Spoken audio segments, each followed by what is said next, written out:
Hello. आज हम लोग भौतिकवाद पढ़ने जा रहे हैं। ये आपके प्रथम वर्ष के सेकेंड पेपर का दूसरा यूनिट है। पिछली क्लास में हमने बताया था कि दर्शन क्या है, दर्शन का अर्थ और उसकी परिभाषाएं, उसके ब्रांचेस, उसके लिमिटेशंस वगैरह चीज़ें बताई गई थी आपको। तो उसके अंतर्गत आपको बताया गया था कि दर्शन शास्त्र के तीन मुख्य ब्रांच हैं, तत्व मीमांसा, ज्ञान मीमांसा और नीति मीमांसा। तो ये भौतिकवाद का जो टॉपिक है ये तत्व मीमांसा के अंतर्गत आता है। तत्व मीमांसा में तत्व मीमांसा का अर्थ ही होता है कि हम लोग मूल तत्वों के बारे में, इस जगत के बारे में, जगत का निर्माण कैसे हुआ, किसने किया, संख्या उसकी कितनी है, उसका नेचर क्या है, इसके बारे में हम लोग पढ़ते हैं तत्व मीमांसा में।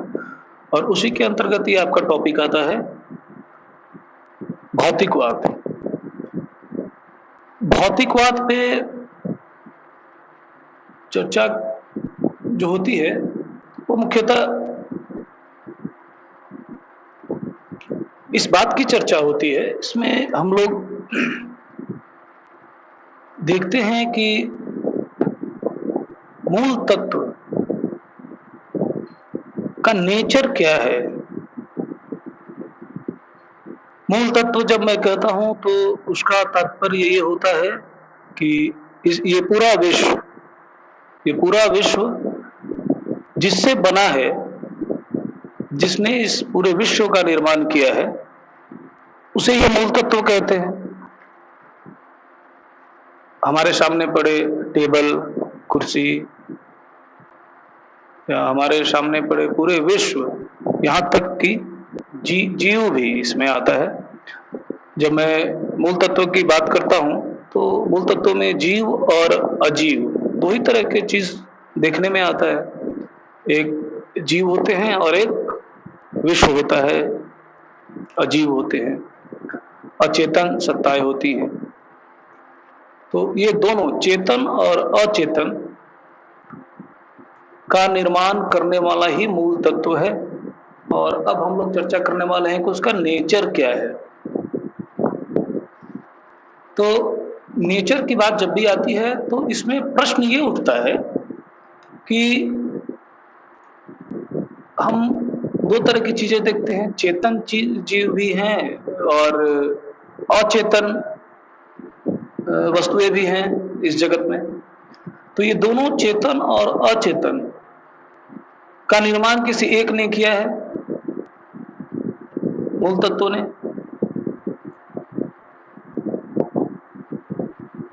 उसी को हम मूल तत्व कहते हैं। तो मूल तत्व का नेचर क्या है?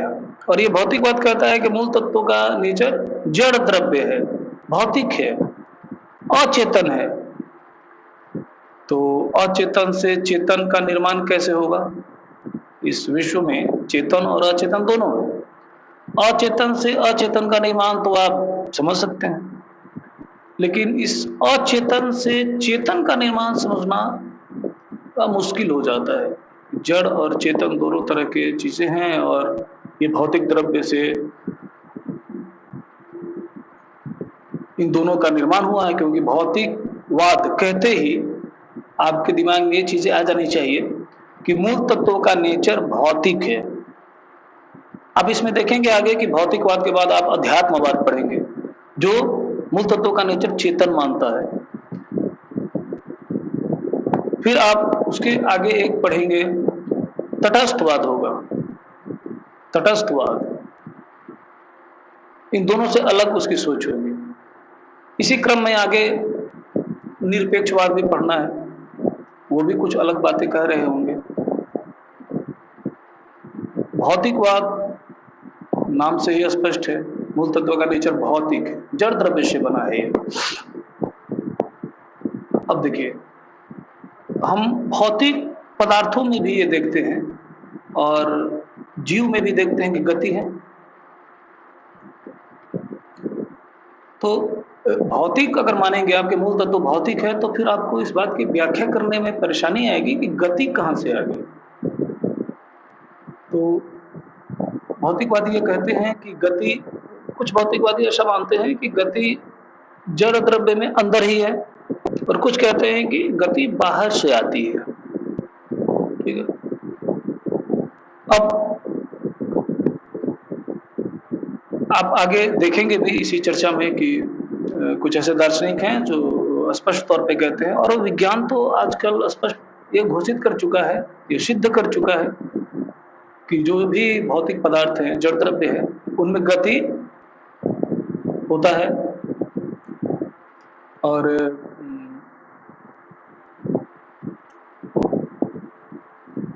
जब प्रश्न ये उठा कि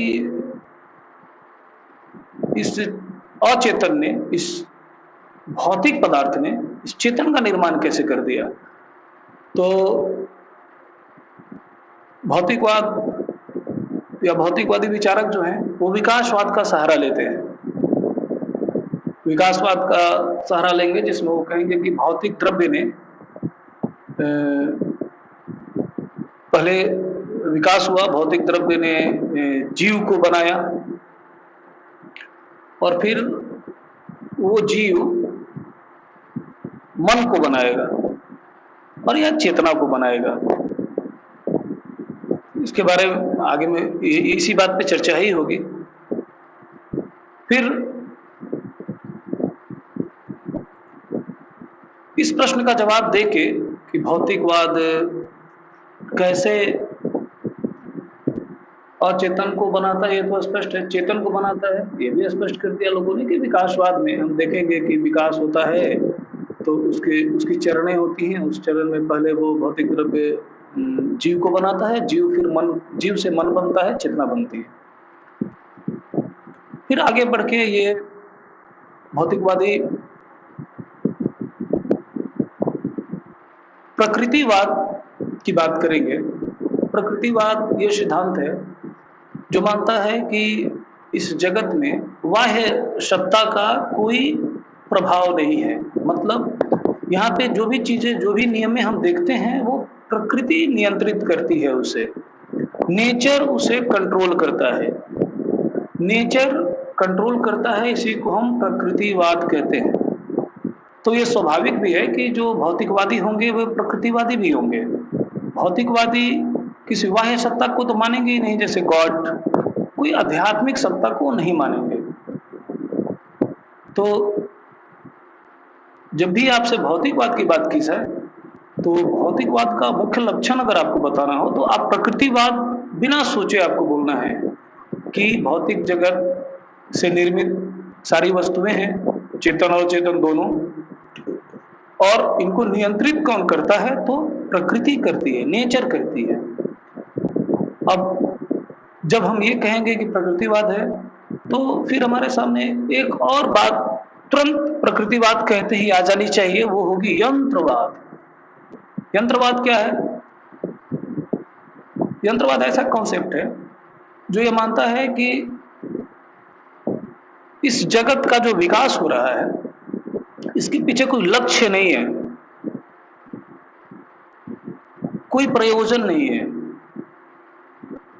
और इसी यंत्रवाद के उलट या विपरीत एक सिद्धांत है प्रयोजनवाद, जो यह मानता है कि आध्यात्मिक सत्ता किसी एक खास प्रयोजन से इस विश्व में विकास करा रही है। लेकिन भौतिकवादी ऐसा बिल्कुल नहीं मानेंगे। भौतिकवादी कहेंगे कि प्रकृति नियंत्रित करती है, और साथ में जब प्रकृति नियंत्रित करती है तो प्रकृति अचेतन है, जड़ है, वो इस विश्व को एक लक्ष्य की ओर नहीं भेजेगी, किसी प्रयोजन से वो इस विश्व को नियंत्रित नहीं करेगी। ये बहुत ही महत्वपूर्ण बात है। जैसे जब भी आपसे भौतिकवाद की बात की जाए, आपके दिमाग में चीजें आ जानी चाहिए कि भौतिकवाद की हम बात करते हैं तो हम प्रकृतिवादी और यंत्रवादी जरूर होते हैं। अच्छा, दर्शन शास्त्र में एक और कॉन्सेप्ट है वास्तववाद का। तो भौतिकवाद का एक लक्षण वास्तववाद भी है, रियलिज्म। इसका ये असल में आपको आगे पढ़ना भी होगा इस पे, तो छोटी मोटी चर्चा मैं कर देता हूँ। वास्तववाद ऐसा मानता है कि जो भी वस्तुएं दिखती हैं उनका अपना स्वतंत्र अस्तित्व है, मतलब कि वो अपने अस्तित्व के लिए जानने वाले पे निर्भर नहीं है, या दूसरे शब्दों में कहें तो उसको जानने वाला उत्पन्न नहीं करता है। इसी को हम वास्तववाद कहते हैं कि वस्तुएं अपने अस्तित्व के लिए स्वतंत्र होती हैं। इसका विपरीत सिद्धांत भी है प्रत्ययवाद, जो ये मानता है कि वस्तुओं की सत्ता ज्ञाता पर निर्भर है, यानी कि जानने वाले पे निर्भर है। तो स्वाभाविक है कि भौतिकवादी ऐसा बिल्कुल नहीं मानेंगे। वो कहेंगे कि जड़ द्रव्य ने हर चीज को उत्पन्न किया है और जानने वाला तो चेतन होगा, तो चेतन से वस्तुएं कैसे निर्मित होंगी। तो वो प्रत्ययवाद, जो वस्तुवाद का विपरीत सिद्धांत है, उसका समर्थन बिल्कुल नहीं करेंगे। तो तीन चीजें आपके दिमाग में हमेशा रहनी चाहिए जब भी भौतिकवाद की हम बात करते हैं। जब भी हम ये कहते हैं कि एक भौतिक द्रव्य, एक जड़ द्रव्य ने इस पूरे विश्व का, जिसमें चेतन और अचेतन दोनों हैं, उनका निर्माण किया है, तो प्रकृतिवादी होंगे, उनका लक्षण होगा, यंत्रवादी लक्षण होगा, वास्तववाद भी लक्षण होगा।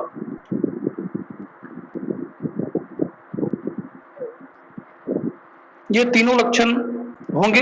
फिर हम आगे बढ़ेंगे जब इस चर्चा में, तो स्वरूप की भी बातें होती हैं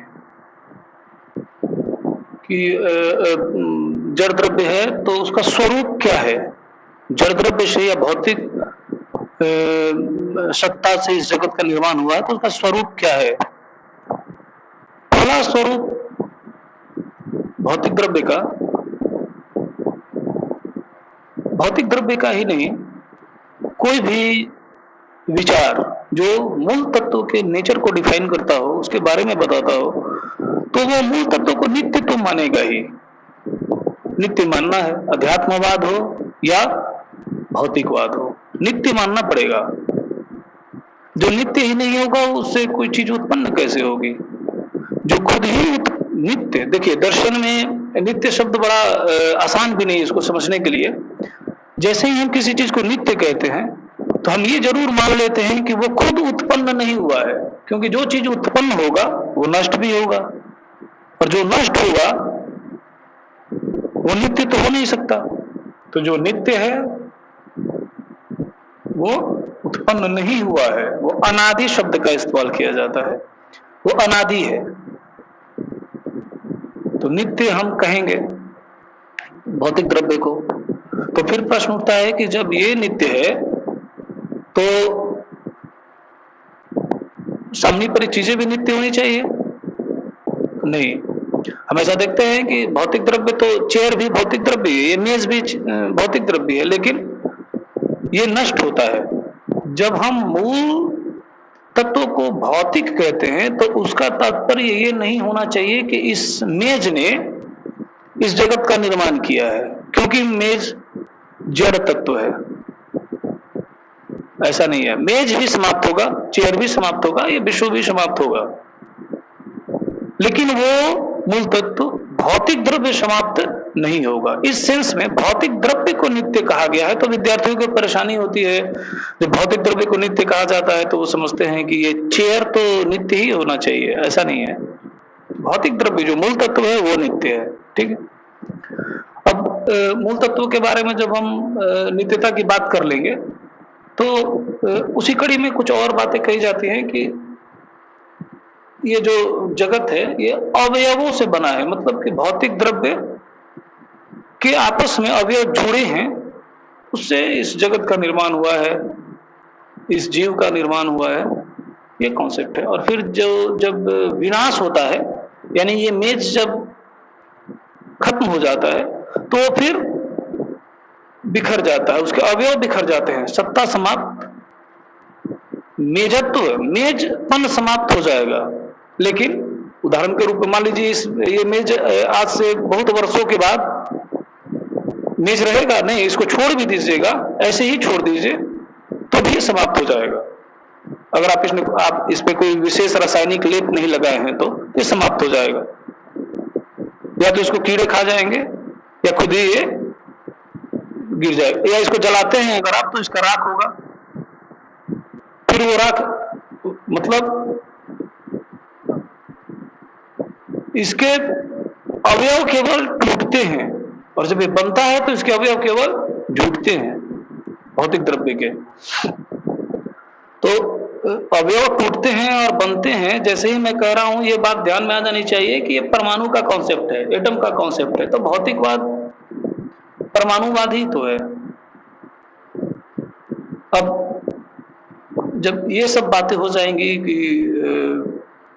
चेतन और अचेतन दोनों का निर्माता मूल तत्व, उसका स्वरूप भौतिक है, फिर उसका नेचर 3 लक्षण प्रकृतिवादी, प्रयोजन यंत्रवादी और वस्तुवादी कह दिया जाता है, और इसके बारे में थोड़ी बहुत बातें बता दी जाती हैं कि नित्य है, या नित्य है तो कैसे है, अन्य वस्तुएं नित्य नहीं है। फिर इसके समर्थन में प्रमाण देने की बात आती है कि भौतिकवाद के समर्थन में आपके पास कौन से प्रमाण हैं। तो भौतिकवाद के समर्थन में वैसे तो भौतिकवादी बहुत सारा प्रमाण देते हैं, लेकिन सारे प्रमाणों की चर्चा करना यहाँ अपेक्षित नहीं होगी।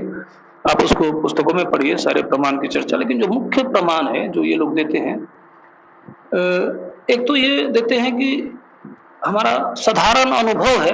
साधारण अनुभव हमारा क्या होता है, हमें कोई ऐसी आध्यात्मिक चीज दिखती है क्या जो भौतिकवाद के विपरीत हो, आध्यात्मिक जो चीज हमें नहीं दिखती है, ईश्वर या सोल, आत्मा, उससे हम इस जगत का निर्माण साधारण अनुभव में तो नहीं मान सकते। एक ये प्रमाण देते हैं भौतिकवादी अपने बातों को पुष्ट करने के लिए। दर्शन में प्रमाण देना पड़ता है। कोई भी बात आप कह रहे हो तो केवल कहने से नहीं होता है, इसलिए दर्शन को तार्किक भी कहा जाता है। आप प्रमाण दें इसके लिए। तो ये पहला प्रमाण होता है कि साधारण अनुभव में हम देखते हैं कि अतीन्द्रिय सत्ताओं का हमें कोई ज्ञान नहीं होता है, और जब भी हम देखते हैं तो भौतिक द्रव्य को ही देखते हैं। ठीक है कि इस बात की आलोचना होगी भौतिकवाद की कि क्यों चेतन को नहीं देखते हो, साधारण अनुभव में चेतन भी तो दिखता है। तो जब आप ये कहेंगे तो उनका जवाब ये होता है कि जब आप चेतन की बात कर रहे हैं तो आप ये बताइए कि शरीर से बाहर कभी आपको कुछ अनुभव हुआ है क्या? शरीर को अध्यात्मवाद भी मानेगा कि जड़ है, जड़ है। तो भौतिकवादी कहते हैं कि कैसा चेतन? मन आपका कभी शरीर से बाहर जाके और अनुभव कुछ किया है क्या? नहीं होगा ऐसा, आप कोई जवाब नहीं दे पाएंगे कि आपका मन इस शरीर से बाहर जाके और कुछ अनुभव करके और फिर शरीर में आया हो, तो ही ना आप कहेंगे कि हाँ शरीर से अलग भी कुछ सत्ता है। तो इस बात, जैसे मैं ये इसलिए बता दिया कि आपके मन में आ रहा होगा कि साधारण अनुभव में हमें केवल जड़ ही थोड़ी दिखता है, चेतन भी दिखता है। तो चेतन को तो भौतिकवादी जड़ से ही उत्पन्न मान रहे हैं। कुछ लोग तो ये भी कहते हैं कि ये जड़ ही है, जड़ ही है। कुछ लोग कहते हैं कि नहीं, गुणात्मक परिवर्तन हुआ है, जड़ से चेतन बना है, जैसे कार्ल मार्क्स, आप आगे देखेंगे। तो आप ये नहीं कह सकते कि शरीर से बाहर जाके कुछ अनुभव होता है। फिर विज्ञान अब अपने प्रमाण को पुष्ट करने के लिए भौतिकवादी विज्ञान का सहारा लेंगे। कहेंगे कि आज विज्ञान को सारे लोग मानते हैं और विज्ञान की सत्ता से वो फायदा भी उठा रहे हैं, उसके अनुभव से दिन प्रतिदिन कामों को आसान बनाया जा रहा है। तो विज्ञान भी भौतिकवाद का समर्थन करता है। बात भी सही है। कोई विज्ञान का कोई भी ऐसा ब्रांच नहीं है जो, जैसे कुछ कुछ वैज्ञानिक ऐसे हुए हैं जैसे स्टीफन हॉकिंस वगैरह, जो लास्ट में ये कह गए कि लगता है ऐसा कि गॉड है, ऐसा उन्होंने वर्णन कर दिया है कि लगता है कि गॉड है। लेकिन वो अपनी व्यक्तिगत बात, वैज्ञानिक बन के वो ये बात नहीं बोलते हैं, वो आम व्यक्ति बन के ये बात बोलते हैं, वैज्ञानिक बन के वो ये नहीं बोल पाते हैं, वरना वो हिग्स बोसान कण नहीं खोज रहे होते। तो विज्ञान अभी तक अपने खोज में लगा हुआ है कि हम खोज के रहेंगे कि वो मूल तत्व यानी पहला तत्व वो कौन है। पहला तत्व जब आ जाएगा तो विकास की बातें तो हो ही जाएंगी, विकासवाद तो समझा ही देगा कि पहले से सब कैसे कैसे बना है। आज विज्ञान भी बता ही रहा है, विज्ञान तो उतना नजदीक पहुंच गया है। अगर हिग्स बोसान कण जो खोजा जा रहा है अभी, जो शायद खोज भी लिया गया है, उसमें अगर विज्ञान को बहुत सफलता मिल जाती है तो वो ये पूरे जगत का वर्णन करने में सफल हो जाएंगे, उनका पक्ष और मजबूत होगा। इसलिए वैज्ञानिकों द्वारा भौतिकवाद का समर्थन करना भौतिकवादियों के लिए एक प्रमाण के रूप में प्रस्तुति होता है। वो ये कहते हैं कि विज्ञान भी हमारा समर्थन करते हैं, विज्ञान भी ऐसा मानते हैं कि ये मूल तत्व का नेचर भौतिक है, इसलिए प्रमाणित होता है कि मूल तत्व भौतिक है। फिर वो ऊर्जा संरक्षण का सिद्धांत देते हैं। ऊर्जा संरक्षण का सिद्धांत जो ये कहता है कि ऊर्जा केवल ट्रांसफॉर्म होती है एक फॉर्म से दूसरे फॉर्म में, ऊर्जा का क्षय नहीं हो सकता, ऊर्जा उत्पन्न नहीं की जा सकती, यानी ना ऊर्जा उत्पन्न की जा सकती है ना ऊर्जा नष्ट की जा सकती है। ऊर्जा संरक्षण का सिद्धांत यही है। ऊर्जा केवल ट्रांसफॉर्म होती है एक फॉर्म से दूसरे फॉर्म में, फिर तीसरे फॉर्म में, ऐसे। तो अब इस बात से भौतिकवादियों को बल मिलता है, वो इसे प्रमाण के रूप में पेश करते हैं कि एक भौतिक द्रव्य की सत्ता है और ये ट्रांसफॉर्म हो रही है अपने में, ना कुछ उत्पन्न हो रहा है ना नष्ट हो रहा है। अवयव इसके जुड़ते हैं तो वस्तुएं बनती हैं, फिर अवयव इसके हट जाते हैं तो वस्तुएं वो परमाणु रूप में आ जाती हैं। तो ऊर्जा संरक्षण का सिद्धांत को ये प्रमाण के रूप में प्रस्तुत करते हैं। फिर ये मनोवैज्ञानिक व्यवहारवादी जो होते हैं उनको भी प्रमाण के रूप में प्रस्तुत करते हैं, जिसमें वो ये कहते हुए पाए जाते हैं कि मनोवैज्ञानिक व्यवहारवादियों ने ये सिद्ध कर दिया है कि मन और शरीर, मन यानी चेतना, शरीर यानी जड़, इन दोनों के बीच में कोई अंतर नहीं है। मनोवैज्ञानिक व्यवहारवादी जब ये बात कहते हुए पाए जाते हैं तो भौतिकवाद के पक्ष में प्रमाण देना ही हुआ, और उनका झुकाव जड़ द्रव्य की ओर होता है, शरीर की तरफ होता है। मन को कोई अलग सत्ता वो नहीं मानते, वो ये प्रमाणित करके दिखाते हैं कि कैसे शरीर ही मन को नियंत्रित करती है, कैसे शरीर और मन के बीच में क्या संबंध है, क्रिया और प्रतिक्रिया कैसे होता है। तो मनोवैज्ञानिक व्यवहारवादियों के इस बात को कि दोनों में कोई खास अंतर नहीं है, मन में और शरीर में, शरीर का ही अंग है मन, उसको ये लोग प्रमाण के रूप में प्रस्तुत करते हैं। फिर अब प्रश्न उठता है कि भौतिकवाद का विकास कैसे हुआ। ये तो आपने बता दिया कि भौतिकवाद क्या है, भौतिकवाद के कुछ लक्षण होंगे, कुछ स्वरूप होंगे, मोटा प्रमाण भी आपने दे दिया।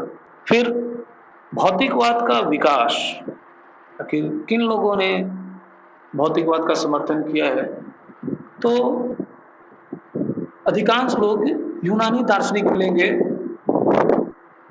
सुकरात से पहले का जो युग था, ईसा पूर्व की बातें हैं ये, थेल्स वो मानते हैं कि जल से पूरे इस जगत का निर्माण हुआ है। फिर थेलिस के बाद एनेक्सिमेनीज आएंगे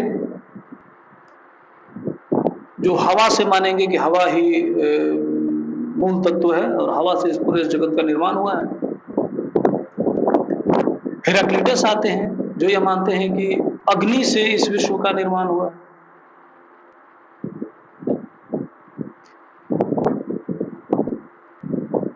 ये सब यूनानी दार्शनिक थे। जब प्लेटो के, सुकरात के पहले के ये सब दार्शनिक हैं और बहुत वृहद व्याख्या इन्होंने की है। ठीक है कि इनका दर्शन सिस्टमाइज नहीं था। सिस्टमाइज दर्शन के रूप में मान्यता मिलती है सुकरात से। सुकरात ने दर्शन को सिस्टम में पेश किया। तो पहला दार्शनिक एक सिस्टमाइज फिलोसोफर के रूप में हम लोग सुकरात से ही शुरू करते हैं, मानते हैं। फिर भी ये जो थेलीस, एनेक्सिमेनीस, एनेक्सेंडर, हेराक्लिटस, ये सब जो लोग थे, इन्होंने भी, और यहाँ तक भी कहा जाता है कि अभी जो भी आप विज्ञान में जितनी भी चीजें पाएंगे, विज्ञान जो भी खोज रहा है या दर्शन जो भी कह रहा है, सबके जड़ में ये सुकरात से पहले वाले सारे दार्शनिक, सबके जड़ में ये सब दार्शनिक हैं। इन्होंने पहले बोल दिया है। ठीक है कि उस समय इन्होंने सिस्टम में इसको पेश नहीं किया था, लेकिन ये सारी बातें जो आज बोली जा रही हैं उन्होंने अलग अलग अलग करके बोला है। बहुत स्पष्ट नहीं बोला है, इस वजह से हम लोग इसको स्पष्ट रूप में जान नहीं पाते हैं, जानकारी कम है। लेकिन फिर भी आपको डेमोक्रिटस मिलेंगे यूनान में, जो परमाणु कॉन्सेप्ट लाए थे। परमाणु शब्द का इस्तेमाल उन्होंने किया था डेमोक्रिटस ने। तो थेलिस ने, जैसा कि जल भौतिक पदार्थ है और जल से इस पूरे विश्व का निर्माण हुआ है, थेलिस ने कहा। एनेक्सिमेनीस ने हवा से कहा, फिर हेराक्लिटस ने अग्नि से कहा। उनमें एक और दार्शनिक थे एनेक्सिमेंडर। एनेक्सिमेंडर ने ये तो नहीं बताया कि कोई भौतिक द्रव्य का, ऐसे द्रव्य का नाम नहीं लिया जो अग्नि, जल, वायु, पृथ्वी टाइप की हो। उन्होंने कहा कि भौतिक द्रव्य से इस विश्व का निर्माण हुआ है और वो निर्विशेष है और अनंत है। निर्विशेष और अनंत शब्द का इस्तेमाल उन्होंने किया था। फिर एम्पेडोक्लिस आते हैं। एम्पेडोक्लिस ने पृथ्वी, जल, वायु और अग्नि, इन चारों से, इससे पहले तो दार्शनिक कोई जल से, कोई वायु से, कोई अग्नि से बात कर रहा है कि निर्माण हुआ है पूरे विश्व का। लेकिन एनेक्सिमेनीस जब आएंगे तो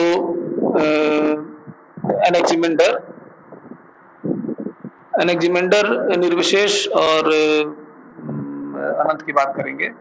एम्पेडोक्लिस वायु, पृथ्वी, अग्नि और जल, इन चारों से इस विश्व का निर्माण मानेंगे। एम्पेडोक्लिस ऐसे दार्शनिक, पहले ऐसे दार्शनिक हैं जो किसी एक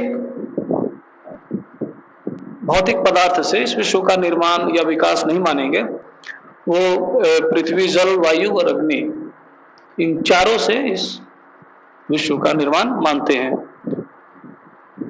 फिर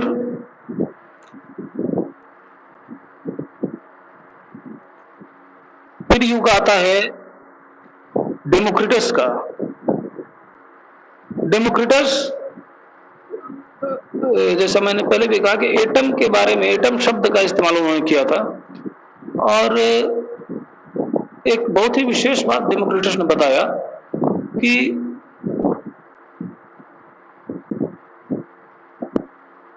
जो ये परमाणु है, एक तो कि ये परमाणुओं से जगत का निर्माण हुआ है। जब वो परमाणुओं से जगत का निर्माण कहेंगे तो उसमें वो गुणात्मक भेद नहीं मानेंगे, परिमाणात्मक भेद मानेंगे। परमाणुओं का आपस में कैसा भेद है, जैसे अनंत परमाणु है, परमाणु बहुत है, ये तो उन्होंने कहा। फिर उनसे ये पूछा जाता है कि परमाणु आपस में कैसे संबंधित है, तो कहते हैं कि क्या इनमें कोई गुणात्मक भेद है? बोलते हैं कि नहीं, संख्या का भेद है, परिमाण का भेद है। इसलिए डेमोक्रिटस को परमाणुवाद का जनक भी हम लोग कहते हैं। बाद में आप देखेंगे आधुनिक पाश्चात्य दर्शन में लाइब्निज का दर्शन पढ़ना है, और अभी विज्ञान तो पूरी तरह से परमाणु की बात करता है। जब वो मोनाड की बात करेंगे, मोनाडोलॉजी की बात करेंगे, तो उसमें भी वो डेमोक्रिटस से प्रभावित रहेंगे। जितनी भी बात के परमाणुवादी विचारक आते हैं वो सब डेमोक्रिटस से प्रभावित रहते हैं।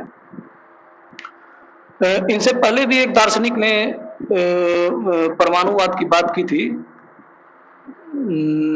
एनेक्जेगोरस ने परमाणु शब्द का इस्तेमाल तो नहीं किया था, लेकिन उन्होंने ये कहा था कि अनेक जड़ द्रव्य हैं और गुणात्मक भेद है उनमें।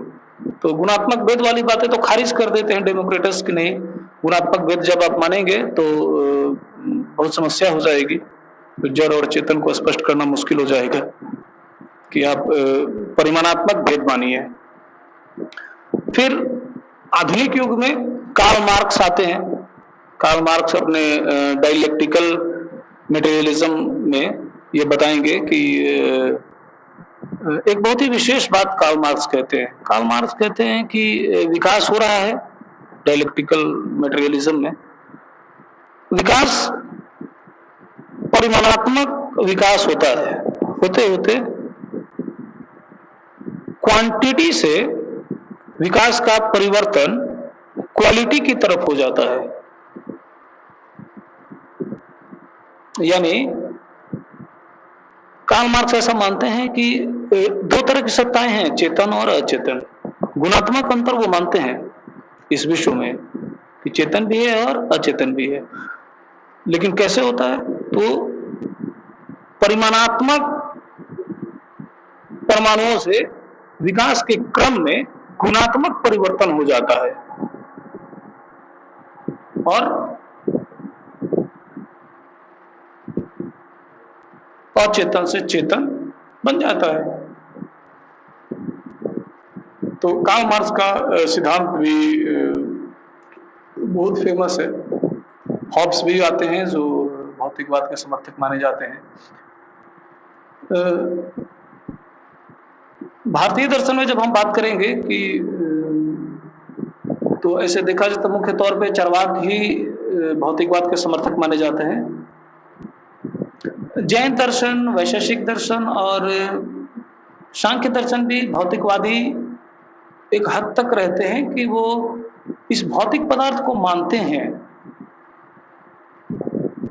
लेकिन चूंकि ये सब एक आध्यात्मिक सत्ता भी मानते हैं, तो भौतिकवाद का जो मूल कॉन्सेप्ट था कि बाह्य सत्ता, चूंकि ये प्रकृतिवादी है और बाह्य सत्ता प्रभावित नहीं कर पाएगा इनको, तो जैन, वैशेषिक और सांख्य ये पूरी तरह से भौतिकवादी नहीं कहे जाते हैं। पूरी तरह से भौतिकवादी आप भारतीय दर्शन में चार्वाक को कहेंगे। चार्वाक जब इस विश्व की व्याख्या करेंगे तो उनसे जब पूछा जाता है कि ये चेतन जगत कैसे बन गया, जब जड़ से ही निर्माण हुआ है, पृथ्वी, जल, वायु और अग्नि से ही निर्माण हुआ है, वैसा मानते थे इस जगत का, तो चेतन कैसे बना? तो वो एक दृष्टांत देते हैं। वो कहते हैं, पान का उदाहरण देते हैं कि पान में जब हम लोग कसैली, कत्ता ये सब डालते हैं तो उसका रंग लाल हो जाता है। कुछ अलग से हम नहीं डालते हैं उसमें, जड़ पदार्थ से ही चेतन बनता है।